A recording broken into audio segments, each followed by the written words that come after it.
స్తోత్రం స్తోత్రం స్తోత్రం స్తోత్రం స్తోత్రం స్తోత్రం స్తోత్రం స్తోత్రం స్తోత్రం స్తోత్రం స్తోత్రం స్తోత్రం స్తోత్రం స్తోత్రం స్తోత్రం స్తోత్రం స్తోత్రం స్తోత్రం. మహాపరిశుద్ధుడా, ప్రేమ కలిగిన తండ్రి, నీ కొందనాలు స్తోత్రం చెల్లిస్తున్నాము నాయనా. గడిచిన కాలం అంతా మీ సురక్షితమైన రెక్కల నీడలో దాచి ఆరోగ్యం ఇచ్చి ఆయుష్కాలమును పొడిగించి ఈ పునరుద్ధాన దినమందు నీ పరిశుద్ధమైన నామమును స్తుతించటానికి నీ సన్నిధిలోనికి మమ్మల్ని అందరినీ కూడా సమకూర్చినందుకే వందనాలు స్తోత్రం చెల్లిస్తున్నాము నాయనా.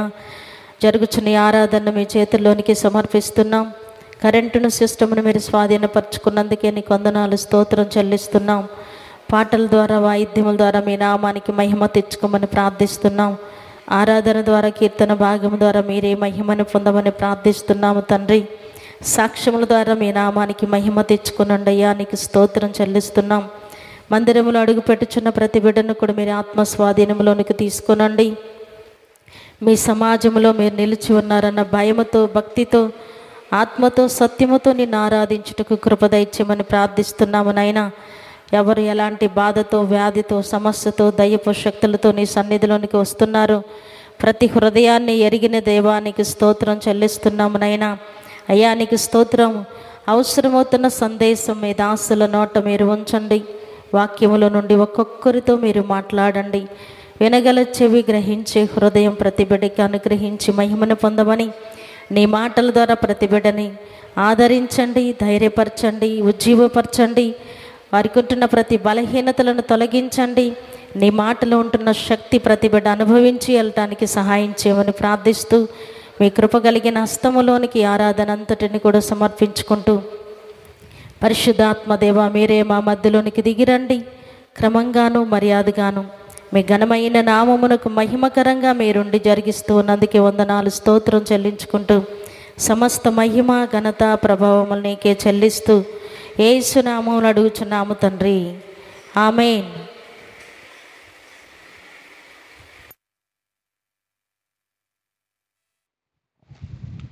హల్లెలూయా. దేవుని పరిశుద్ధ నామమునకు మహిమ కలుగును గాక. హల్లెలూయా. ఒక వ్యక్తికి దయ్యం విడిచి వెళ్ళిపోయిన తర్వాత మరలా వచ్చి దయ్యం పట్టుద్దా? పక్కన వాళ్ళని అడగండి. వదిలిపోయిన దయ్యం ఆ మనిషి కాడికి మళ్ళా వచ్చుద్దా? తగ్గిపోయిన రోగం మళ్ళా వచ్చుద్దా? అడగండి. తగ్గిపోయింది, రోగం తగ్గిపోయింది, మళ్ళీ ఆ రోగం మళ్ళా వచ్చుద్దా? హల్లెలూయా. కొన్ని వాక్యంలో నుంచి కొన్ని మాటలు మనం చూద్దాం. మత్తయి సువార్త 12వ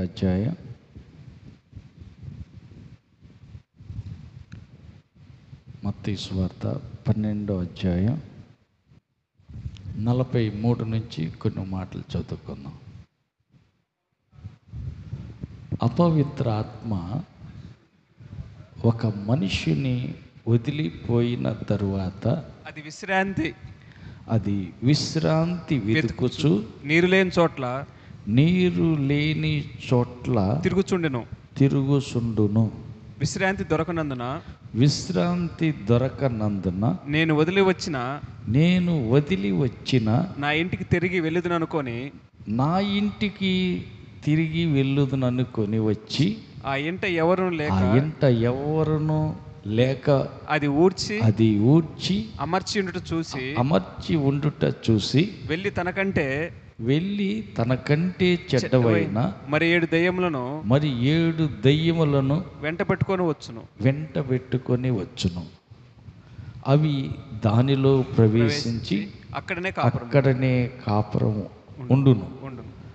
అందుచేత ఆ మనుష్యుని కడపటి స్థితి మొదటి స్థితి కంటే చెడ్డదగును. అలాగే ఈ దుష్టతరం వారికి సంభవించునెను. ఇప్పుడు చెప్పండి, ఒక దెయ్యం ఎదులిపోయింది, వదిలిపోయిన దెయ్యం మళ్ళా మనిషి దగ్గరికి వచ్చుద్దా? వస్తుందా రాదా? అయ్యా ఏమైనా ఉంది, వచ్చుద్దని ఉందా రాదని ఉందా? హల్లెలూయా. కుక్కర్ని తరివేసాం, ఇంట్లో వచ్చి అన్నం అంతా తింటుంటే చాయ్ చాయ్ అని చెప్పి తరివేసాం. మూతి పెట్టింది, కొంత తింది. ఆ కుక్క తిన్న మిగతా అన్నం ఎవరు తింటారు? తీసి బయట పారేసి కడిగి మళ్ళీ వండుకొని మళ్ళీ కొండడ కూర అన్నం వండి అక్కడ పెట్టి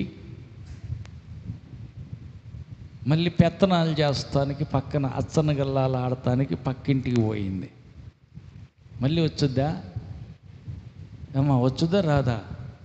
తలుపు బార్లుగా తీసియే పోయింది. ఖాళీగా ఉన్నాం కదా, వండింది తిందాంలే. కుక్క తింటే ఒక కొండడ కూడు మూతి పెట్టి కొంచెమే తిన్నది, మిగతాది పారేసి మళ్ళీ వండి ఆడబెట్టి తినకుండా మళ్ళీ వచ్చి తిందాం. వాళ్ళంతగా టైం అయింది. దేనికి? అచ్చన గల్లాల చింతపిక్కలాట ఆడుకుందామని పోయి తలుపు బార్లుగా తీసేసి వెళ్ళిపోయి ఆడుకుంటా ఉంది. మళ్ళీ కుక్క వచ్చుద్దా? ఎందుకు రాదు? వచ్చి చూసుద్ది. తలుపు తీసింది కాబట్టి, ఎంత మంచి తల్లి అమ్మ, బంగారు తల్లివి, వండి పెట్టి తడుపు తీసి పెట్టావు, కమ్మగా నీ పేరు చెప్పుకుని కడుపు నిండా తింటానని వచ్చి తింటుంది. అది రాకుండా ఉండాలంటే ఏం చేయాలా? బుద్ధిహీనమైన పని, బుద్ధి లేని పని చేయకూడదు. ఏది బుద్ధి లేని పని? సమయం దొరికితే ప్రార్థనలో కూర్చోవాలి, అచ్చన గల్లాలకు పోవటం, చింతపిక్కలు ఆడటం, అది ఒక బుద్ధి లేని పని. రెండవది, తలుపు తీసి పెట్టింది, తలుపు మూసి గడిపెట్టేసి వెళితే అది వేరుగా ఉండేది. తలుపు మూయల, తలుపు బార్లుగా తీసింది. ఒకసారి చూసింది కదా కుక్కొచ్చి అన్నం తిన్నది, ఈసారి నేను జాగ్రత్తగా ఉండాలా అని తన్ను తాను జాగ్రత్త చేసుకోవాలి కదా. దెయ్యం పోయింది. మళ్ళీ ఇంకెందుకు వచ్చుద్ది? ఏం పర్వాలేదు, మళ్ళీ ఈ పుట్టాల వెనకట అన్ని పనులు నేను చేస్తాను అని అంటే ఎట్లా కుదురుతుంది? దానివల్ల లాభమా నష్టమా? కుక్క బయటికి వెళ్ళింది కదా, మళ్ళీ రాకుండా ఉండటం కోసం ఏం చేయాలా? మన జాగ్రత్తలో మనం ఉండాలి. తలుపు వేసి గడిపెట్టి జాగ్రత్త చేసుకుంటే కుక్క రాకుండా ఉంటుంది. అట్టాగనే ఒక మనిషిలో నుంచి వెళ్ళిపోయిన దయ్యం తిరుగుతుందంట. నీరు లేని చోట్లంతా తిరుగుద్దంట. ఏ నీరున్న చోట్ల ఎందుకు తిరగదో? నీరు ఉన్న చోట, నీరు ఉన్న ఇంటిలోకి దయ్యం రాదు. నీరు లేని చోట్ల తిరుగుతూ ఉన్నదంట. నీళ్ళుంటే ఎందుకు రాదు? అది నీళ్ళుంటే దెయ్యం రాదు. నీళ్ళు అని అంటే ఒకటి దేవుని వాక్యానికి సాదృశ్యం. దేవుని వాక్యం నీరుతో పోల్చబడింది. భక్తుడు దావీదు అంటాడు, దేవా నా హృదయంలో నీ వాక్యాన్ని దాచుకున్నాను, ఎందుకంటే నేను పాపం చేయకుండానట్లు నా హృదయంలో నీ వాక్యాన్ని దాచుకున్నాను అంటాడు. అంటే వాక్యం అనే నీళ్ళు హృదయంలో నిండుగా ఉన్నాయి అనుకో, పాపం చెయ్యం. పాపం చెయ్యలేదనుకో, సాతానుకు చోటు దొరకదు. హల్లెలూయా. కాబట్టి ఒకటి, దేవుని వాక్యం నీటితో పోల్చబడింది. హృదయం నిండా దేవుని వాక్యం ఎప్పుడైతే నింపాదిగా ఉంటుందో సైతాను రాదు, దెయ్యం రాదు. తర్వాత వాక్యం అనేది పరిశుద్ధాత్మకు పోల్చబడుతుంది. పరిశుద్ధాత్మ అక్కడ మనం చూస్తాం కదా, యోహాను సువార్త 7:37లో, యోహాను సువార్త 7:37 పండగలో అంత్య దినమైన ఆ మహాదినాన యేసు నిలిచి ఎవడైనను దప్పిక కొనిన ఎడల నా ఎద్దకు వచ్చి దప్పి తీర్చుకొనవలెను. నా యందు విశ్వాసం ఉంచువాడెవడో లేఖనము చెప్పున్నట్లు వాని కడుపులో నుండి జీవ జల నదులు పారునని బిగ్గరగా చెప్పెను. అనగా తన యందు విశ్వాసముంచువారు పొందబో ఆత్మను గూర్చి ఆయన ఈ మాట చెప్పాను. హల్లెలూయా. అంటే పరిశుద్ధాత్మ అనేది వాని కడుపులో నుండి ఊరేడి నీటి బొగ్గలాగుంటుంది. వాని కడుపులో నుండి జీవజల నదులు పారుతాయి. ఏంటిది జీవజలం అంటే? అదే పరిశుద్ధాత్మ. ఈ పరిశుద్ధాత్మ జలం హృదయం నింపాదిగా ఉంటే ఆ వ్యక్తిలోనికి దయ్యం రాగలుగుతుందా? రాదు. ఎందుకంటే అది నీరు లేని చోట్ల ఎతుకుతూ ఉంటుంది. ఆ వ్యక్తి హృదయంలో పరిశుద్ధాత్మ అనే నీరు నిండుగా ఉంటే దయ్యం ఆ మనిషి దగ్గరికి రాదు. వాక్యం అనే నీరు ఒక వ్యక్తి గుండె నిండుగా ఉంటే ఆ వ్యక్తి గుండెలోనికి దయ్యం రాదు. హల్లెలూయా. అందుకే ఒక దయ్యం మనిషిలో నుంచి వెళ్ళిపోయినాక అది నీరు లేని చోట్లంతా తిరుగుతూ ఉంటుందంట. తిరిగి తిరిగి తిరిగి ఎక్కడ అవకాశం లేదు.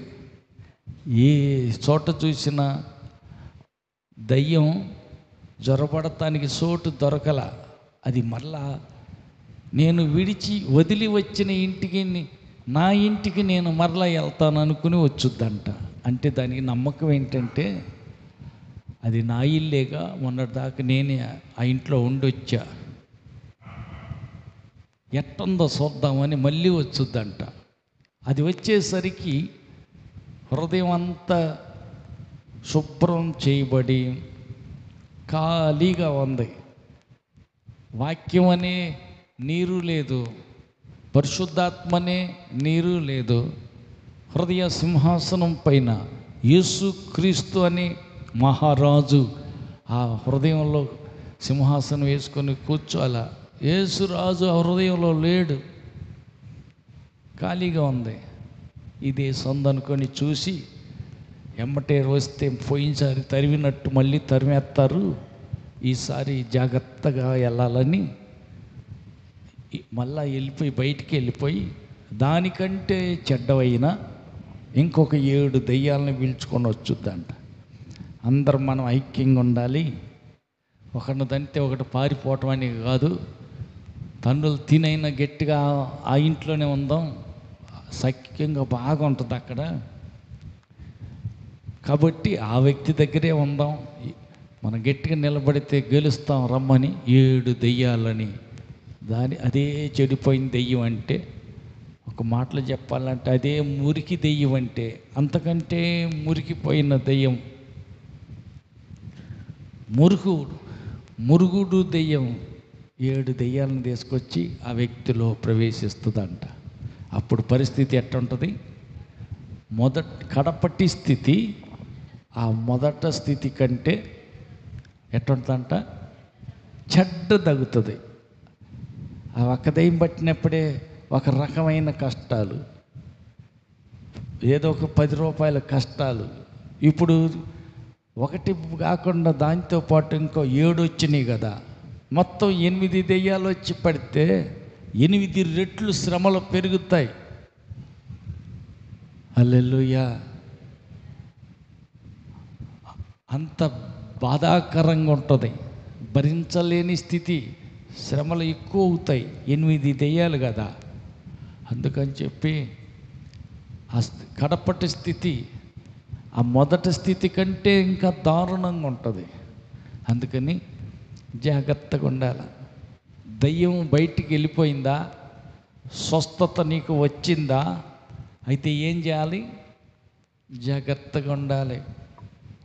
హృదయాన్ని వాక్యంతో నింపుకోవాలి, హృదయాన్ని పరిశుద్ధాత్మతో నింపుకోవాలి. హృదయాన్ని యేసు మహారాజుని, ప్రభులకు ప్రభు, రాజులకు రాజు అయిన యేసు రాజుని నీ హృదయంలో సింహాసనం మీద కూర్చోబెట్టుకోవాలి. యేసు రాజు నీ హృదయంలోనే ఉన్నాడు అనుకో.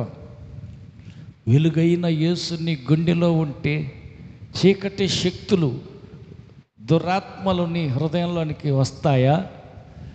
రావు. హల్లెలూయా. కాబట్టి జాగ్రత్తగా ఉండాలి. మరొకటి, వెళ్ళిపోయిందా, ఒక రోగం వచ్చింది, జబ్బు తగ్గిపోయింది, యేసయ్య బాగు చేసిన తర్వాత ఆ వ్యక్తికి మళ్ళీ రోగం వచ్చుద్దా? బాగుపడ్డారు. చూడండి, యోహాను సువార్త 5వ అధ్యాయం. యోహాను సువార్త 5వ అధ్యాయం 5వ వచనం నుంచి చదువుదాం. అక్కడ 38 ఏండ్ల నుండి వ్యాధి గల ఒక మనుష్యుడుండెను. యేసు వాడు పడి ఉండుట చూసి, వాడు అప్పటికీ బహుకాలం నుండి ఆ స్థితిలో ఉన్నాడని ఎరిగి, స్వస్థపడగోరుచున్నావా అని వాడిని అడుగగా, ఆ రోగి, అయ్యా, నీళ్లు కదిలించబడినప్పుడు నన్ను కోనేటిలోనికి దించుటకు నాకు ఎవ్వడూ లేడు గనుక నేను వచ్చినంతలో మరి ఒకడు నాకంటే ముందుగా దిగునని ఆయనకు ఉత్తరం ఇచ్చెను. యేసు, నీవు లేచి నీ పరుపెత్తుకొని నడుమని వానితో చెప్పగా, వెంటనే వాడు స్వస్థత నొంది తన పరుపెత్తుకొని నడిచెను. హల్లెలూయా. ఇతను 38 సంవత్సరాల నుంచి పక్షవాయు రోగంతో అక్కడే పడి ఉన్నాడు. యేసు ప్రభు అతన్ని బాగు చేశాడు. బాగు చేసిన తర్వాత అతను లేచి నడుచుకుంటూ వెళ్ళిపోయాడు, పరుపెత్తుకొని నడుచుకొని వెళ్ళిపోయాడు. తర్వాత ఒక రోజున యేసు ప్రభు ఒక కూటంలో కనపడ్డాడు. హల్లెలూయా. 14 వచ్చింది చూడండి.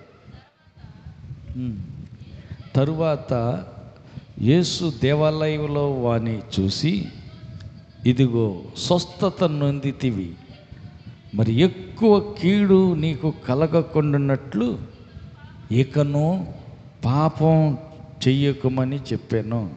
హల్లెలూయా. 38 ఏళ్ళ నుంచి పక్షవాయువుతో అక్కడే పడుకుని ఉన్న వ్యక్తిని యేసు ప్రభు స్వస్థపరిచాడు. పక్షవాయువు రోగం తగ్గిపోయింది.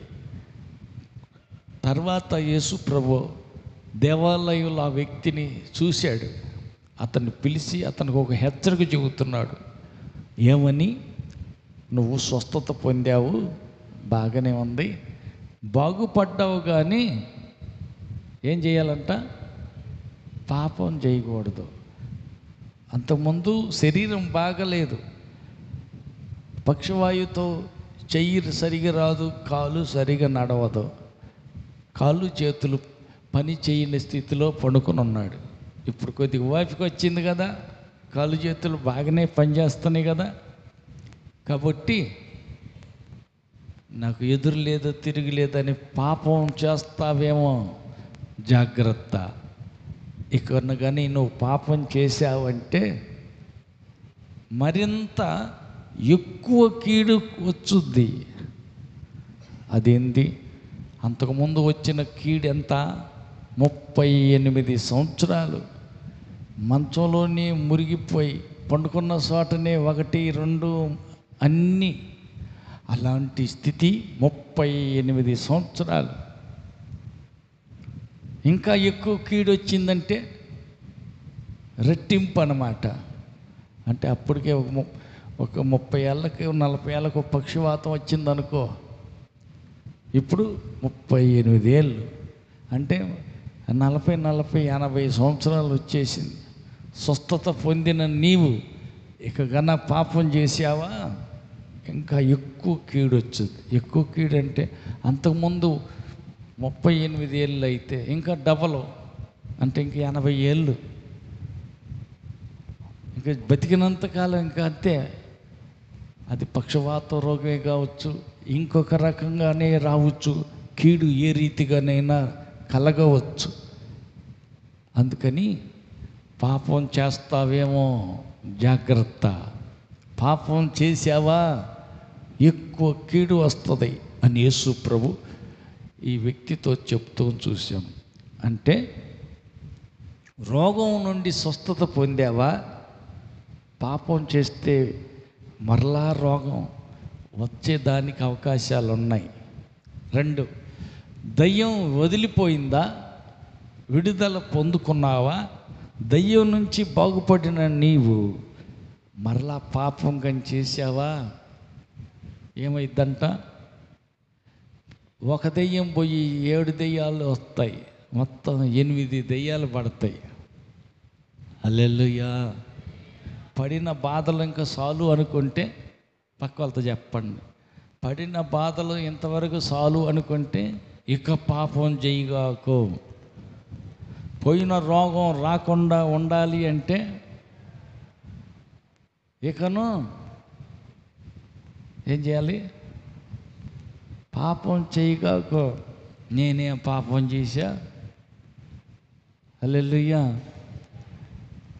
ఆజ్ఞ అతిక్రమమే పాపం. ఆమె ఏం చేసింది, వద్దు అన్న పండు తింది, అంతేగా, అంతే పాపం అయిపోయింది. వెనక్కు చూడొద్దంటే చూసింది, పాపం అయిపోయింది. తినొద్దన్నది తింటే పాపం, చూడొద్దన్నది చూస్తే పాపం. తర్వాత నీ నోటి మాటలను బట్టి నీవు నీతిమంతుడివని లేదా అపరాధివని తీర్పు పొందుతావు. హల్లెలూయా. అందుకే భక్తుడు ప్రార్థన చేస్తా అంటున్నాడు, దేవా నా నోటి మాటలను నా హృదయ ధ్యానము నీ దృష్టికి అంగీకారమగునుగాక. అంటే దేవుని దృష్టికి మన నోటి మాట, మన హృదయ ధ్యానం ఆయన దృష్టికి అంగీకారంగా ఉండాలి, ఆయనకు అనుకూలంగా ఉండాలి. అంటే నోటి మాట ద్వారా పాపం చేయొచ్చు, ఆలోచన ద్వారా కూడా పాపం జరగవచ్చు, అవకాశాలు ఉన్నాయి. అందుకని మనం ఏం చేయాలా, పాపం అంటే ఆలోచన ద్వారా జరుగుతుంది, చేసే పని ద్వారా జరుగుతుంది, పలికి నోటి మాట ద్వారా కూడా పాపం జరుగుతుంది. పాపం జరిగిందా, పాపం చేసావా, ఏమవుతుంది, ఒక దెయ్యం పోతే 7 దెయ్యాలు మొత్తం 8 వస్తాయి. హల్లెలూయా.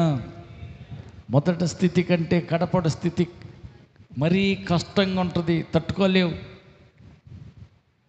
రోగం నుండి స్వస్థత పొందావా, పాపం చేయగాకు. చేస్తే ఏమైతే, పాపం చేస్తే ఎక్కువ కీడు వస్తుంది.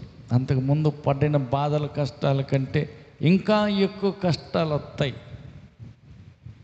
హల్లెలూయా, హల్లెలూయా. చాలా చోట్ల అక్కడక్కడ నేను గమనిస్తూ ఉంటా, తిరుగుతా. ఒకప్పుడు వాళ్ళు యేసు ప్రభుని నమ్ముకున్నారు. యేసుని నమ్మిన తర్వాత దేవుడు వాళ్ళని ఆశీర్వదించాడు. 4 ఎకరాలు పోయి 40 ఎకరాలు అయింది.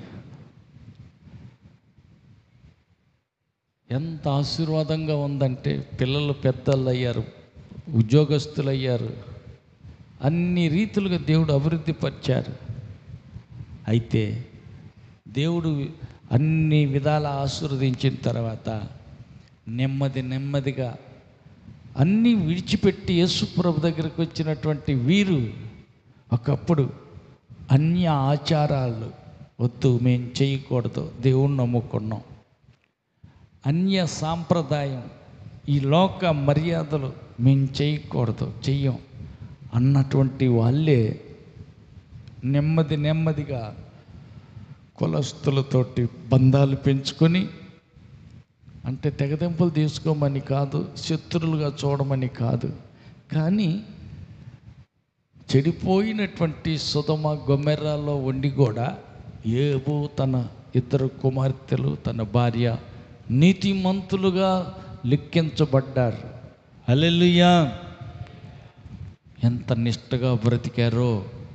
అవును, కరెక్టే. వాళ్ళ నీతిని కోల్పోలా. అట్టనే ప్రభువు కూడా అంటాడు కదా, తోడేళ్ళ మధ్యకి గొర్రెలను పంపినట్టు నేను మిమ్మల్ని పంపుతున్నాను అంటాడు. చుట్టూ తోడేళ్ళే, మధ్యలో నీవు ఎట్లాగంట గొర్రె వల్లే ఉన్నావు. అప్పుడు మరి ఏం చేయాలా? జాగ్రత్తగా ఉండాలా. పావుల వల్లే వివేకం కలిగి ఉండాలా. పావురం వల్లే నిష్కపటంగా ఉండాలా. అందుకే జాగ్రత్తగా ఉండాల్సింది. బదులు చుట్టాలని సంతోష పెట్టడం కోసం వాళ్ళు చెప్పిన మాటలన్నీ పాటించి వాళ్ళని సంతోష పెట్టడానికి వాళ్ళు ఇచ్చిన సలహాలన్నీ అనుసరించి 50 లక్షలు కట్టుకున్న ఇల్లు, ఆ ఇంట్లో గృహప్రవేశానికి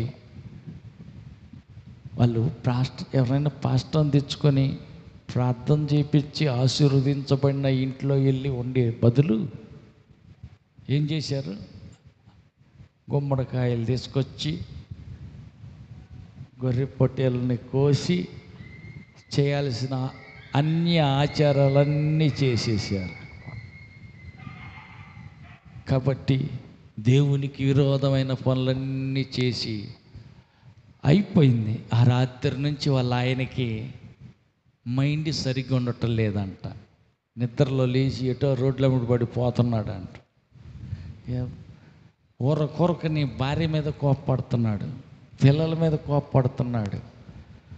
మనశ్శాంతి లేదు. రాత్రంతా నిద్ర లేకుండా ఆయనకి ఎదురుగానే కూర్చోవలసిన పరిస్థితి ఏర్పడింది.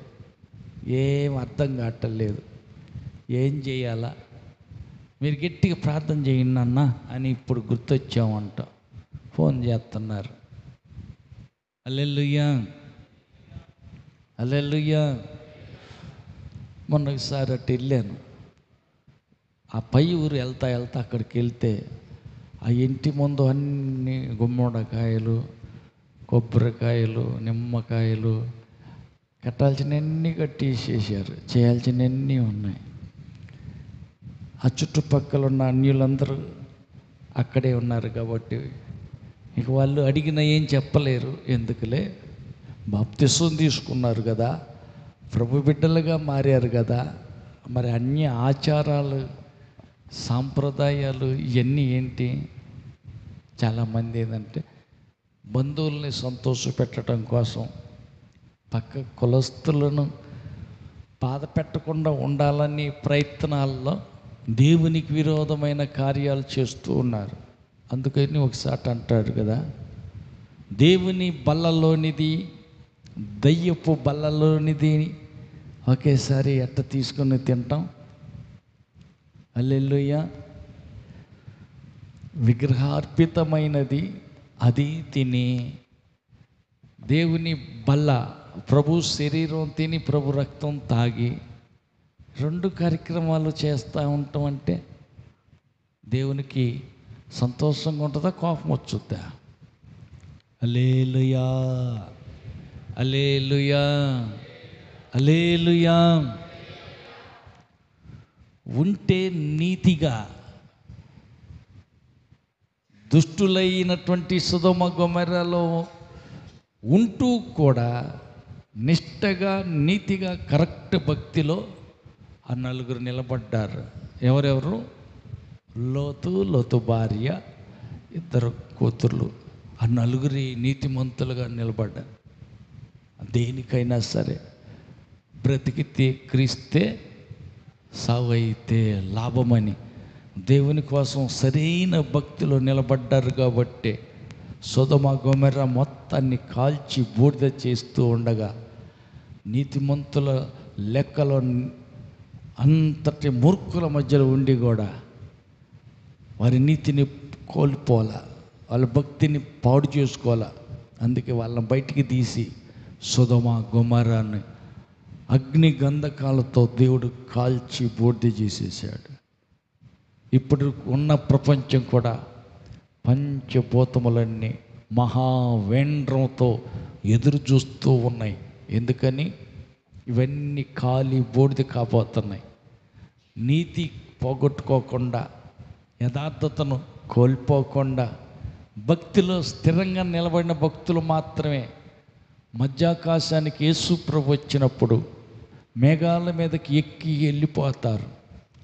ఏ చిన్న లోపం ఉన్నా, ఏ కొద్ది పొరపాటు ఉన్నా అవకతవకల భక్తి చేస్తూ అటు అటు అటు లోకం, ఇటు దేవుడు అన్నట్టుగా ఉంటే ఖచ్చితంగా విడవబడే పరిస్థితే. హల్లెలూయా. ఒక్క మాట అనకూడదు, ఆ మాట అన్నాడు. ఓర్చుకున్నాడు, ఓపిక పట్టాడు. ఓపిక నశించిపోయింది.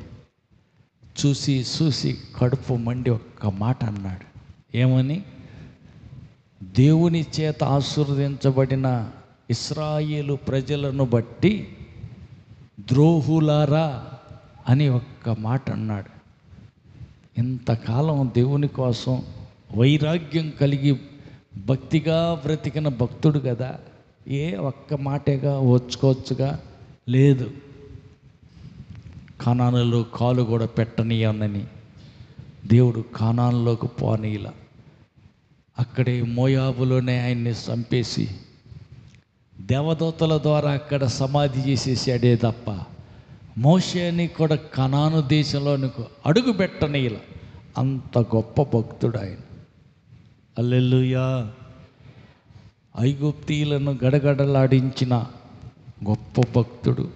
మోషే లాంటి నమ్మకస్తుడైన వ్యక్తి ఎవరు లేరు అని దేవుడే సాక్ష్యం ఇచ్చిన అంత నమ్మకస్తుడైన భక్తుడు కదా. ఏం పోయింది? జారిపోయి ఒక్క మాట అన్నాడే, వదిలిపెట్టచ్చుగా. లేదు, కానానులో కాలు కూడా పెట్టనీయనని కానానులో పోనీలా. మరి నీ సంగతి, నా సంగతి ఏంటి? హల్లెలూయా. మాటలో తప్పిపోతున్నావా, లేక ఆలోచనలో తప్పిపోతున్నావా? పాపం అనేది క్రియల్లో తప్పిపోతున్నావా? పాపం చేస్తే ఏం జరుగుద్ది? ఇక్కడే మరింత ఎక్కువ కీడు వస్తుంది. మరి పరలోకం సంగతి, పరలోకం తర్వాత సంగతి. పరలోకం పోయేదే లేదు. అందుకని చెప్పి చిన్న చిన్న లోటుపాటులతోటి, కొద్ది బలహీనతలతోటి, చిన్న తప్పు పాపం చేస్తూ ఏం పర్వాలేదు, పిల్లోడికి ఇంజెక్షన్ చేస్తే తగ్గలేదు. మరి ఏం చేశారంట? అంతరం తెచ్చి కట్టారంట. తగ్గిందా? దానికి కూడా తగ్గలేదు. హల్లెలూయా. హల్లెలూయా. చర్చికి వెళ్ళేవాళ్ళు, దేవుణ్ణి నమ్ముకున్నవారు. హల్లెలూయా. మరి దేవుని మీద నమ్మకం ఉండాలి కదా, విశ్వాసంతో ఆయన వద్ద భక్తి చేయాలి కదా. కాబట్టి పూర్తిగా ఆయన మీద ఆధారపడ్డ వ్యక్తిని దేవుడు కదలనీయడు, వాళ్ళని స్థిరపరుస్తాడు. అందుకని మనం పరలోకం వెళ్ళాలి, ప్రభు దగ్గరికి వెళ్ళాలి అంటే జాగ్రత్తగా ఉండాలి.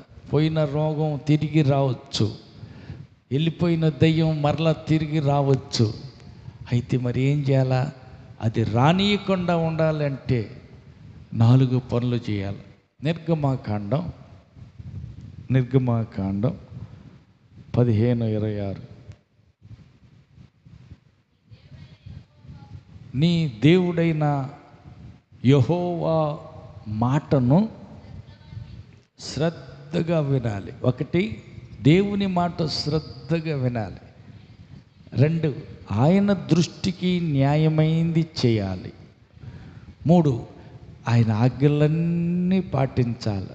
4, ఆయన కట్టడలన్నిటినీ అనుసరించి నడిచిన ఎడల నేను ఐగుప్తీయులకు కలుగు చేసిన రోగములలో ఏదియు మీ వద్దకు రానియను. నిన్ను స్వస్థపరచు యెహోవాను నేనే. కాబట్టి దేవుడే అంటున్నాడు, ఐగుప్తీయులకు అన్యులకు, దేవుని ఎరగని వారికి, దేవుని నమ్మని వారికి, దేవునికి దూరంగా పాపానికి బానిసలై ఉన్నటువంటి వారికి నేను కలుగు చేసిన రోగం వల్ల ఏది మీ దగ్గరికి రానియను అంటున్నాడు. ఆయన రానిత్తేనే నీ దగ్గరికి రోగమైనా దెయ్యమైనా వచ్చేది. రానియను అన్నాడు అంటే ఆయన చెప్పిన ఆజ్ఞలు ఉన్నాయి. ఒకటి, దేవుని మాట శ్రద్ధగా వినాలి. 2, ఆయన దృష్టికి న్యాయమైంది చేయాలి. 3, ఆయన ఆజ్ఞలన్నీ అనుసరించాలి. 4, ఆయన కట్టడలను అనుసరించి నీవు నడవగలిగితే, దేవుడు అంటున్నాడు, ఐగుప్తీయులకు నేను కలుగు చేసిన ఆ రోగాల్లో ఏది నేను రానియను అంటున్నాడు. హల్లెలూయా. మరొక మాట నిర్గమకాండం 12వ అధ్యాయంలో చూస్తాం. ఏమని అంటే, ఏడాది గొర్రె పిల్లను వధించి రక్తాన్ని తీసి అడ్డు కమ్మెకు, ఇంటి యొక్క నిలువు కమ్మెలకును ఆ రక్తాన్ని రక్తపు గుర్తు రాయాలి. ఏ ఇంటికైతే రక్తపు గుర్తు, రక్తపు గొర్రెపిల్ల రక్తపు మరక ఉంటుందో నేను ఆ ఇంట్లో ప్రవేశించను. హల్లెలూయా, హల్లెలూయా. ఆ ఇంటి ఎదురుగా నేను నిలబడతా. అప్పుడు ఏం చేస్తా? సంహార దూత మీ ఇంట్లో ప్రవేశించకుండా నేను ఆపుతానంటున్నాడు. ఎన్నో వచ్చిన చూడండి, నిర్గమకాండం 12:22.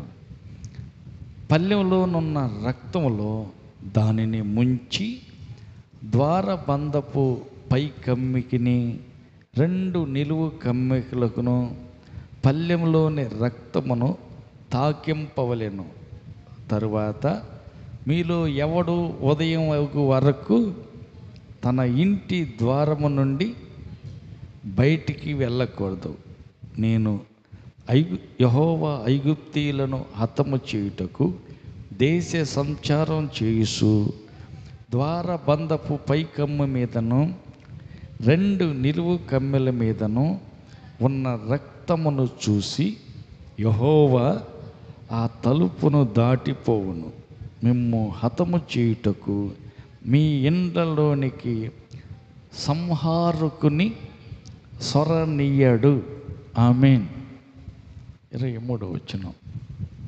అంటే గొర్రెపిల్ల రక్తం అడ్డు కమ్మెకి, ఇంట్లో నిలువు కమ్మెలకు గొర్రెపిల్ల రక్తం ఏ ఇంటికైతే కనపడుతుందో ఆ ఇంటి లోపల సంహార దోత జొరబడనీయకుండా అడ్డంగా ఎవరు నిలబడతాడంట? దేవుడు నిలబడతాడు. దేవుడే అడ్డు కమ్మెకు నిలువ కమ్మెకు రక్తపు మరక ఉన్న ఆ ఇంటి ఎదురుగా నిలబడితే సంహరించే దోత ఇంట్లో ప్రవేశించటం వీలు కుదరదు. సంహారం ప్రతి తొలుసూలు కుమారుడిని చంపేస్తున్నాడు సంహార దోత.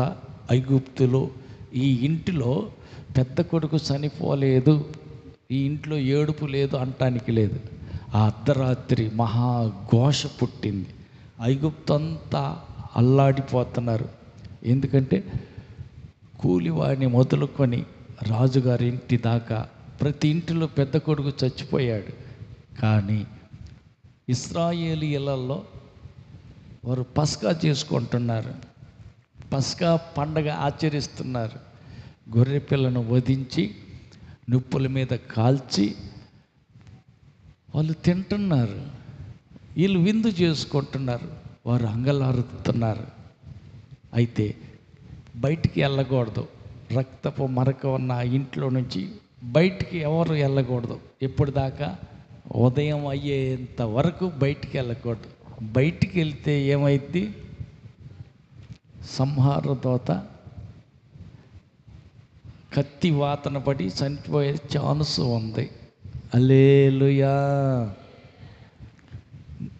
ఇంటి ముందు నేను నిలబడతా, సంహార దూతను రానియకుండా నేనే అక్కడ అడ్డుకుంటానంటే సంహార దూతని కత్తి వాతన పడటానికే రక్తపు మరక దాటి వెలుపలకి వెళ్ళటం.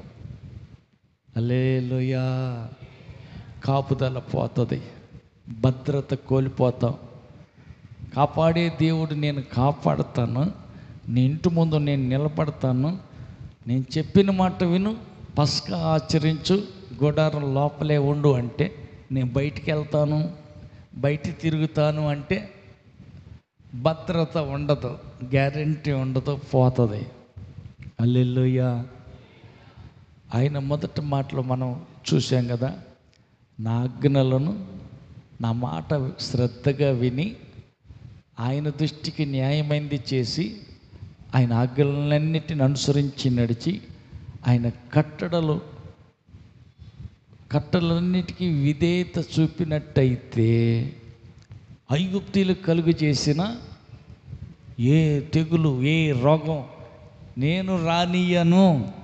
ఎవరు చెప్తున్న మాట ఇది? దేవుడే అంటున్నాడు. నీకు కానీ నీ ఇంటి వారికి కానీ రోగం రానియకుండా నేనే కాపాడుతానంటుంటే మనం ఆయన మాట వినాలి, శ్రద్ధగా దేవుడి మాట వినాలి. దేవుని దృష్టికి ఏది న్యాయం అది చేయాలి. ఆయన కట్టడలన్నీ అనుసరించాలి.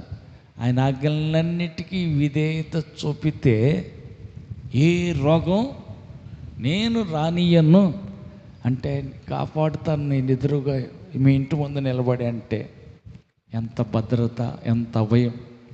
హల్లెలూయా. కాబట్టి వెళ్ళిపోయిన దెయ్యమే కావచ్చు, విడిచిపెట్టిపోయిన రోగమే కావచ్చు, నేను రానియను అంటున్నాడు. ఆయన రానియకుండా ఉండాలంటే మన జాగ్రత్తలో మనం ఉండాలి. రక్తపు మరక కలిగిన గొర్రెపిల్ల రక్తపు గుర్తు కలిగిన గుడారం లోపలే ఉండాలి. బయట గ్యారంటీ లేదు, బయట కాపుదల లేదు. కాపాడే దేవుణ్ణి కాదనుకుంటేనే రక్తపు మరకను తొక్కి, కాళ్ళతో తొక్కి వెలపలకి వెళ్ళిపోవటం జరుగుతుంది. హల్లెలూయా. కాబట్టి కాపాడే దేవుని అధీనంలో మనం ఉంటే సురక్షితంగా, క్షేమంగా ఉండగలుగుతాం. వెళ్ళిపోయిన దయ్యం రాదు, వెళ్ళిపోయిన రోగం రానియని అంటున్నాడు కదా. ఆయన రానియడు కాబట్టి అది ఏది రాదు. ఆమేన్. ఆయన మాట ప్రకారం, ఆయన ఆజ్ఞలు కట్టడల ప్రకారం ఆయన మాట విందాం, ఆరోగ్యంగా బ్రతుకుదాం. ఈ దయ్యం నిన్ను తాకకుండా కాపాడే దేవుని చేతి కింద సురక్షితంగా బ్రతుకుదుముగాక. ఆమె లేచి నిలబడదాం.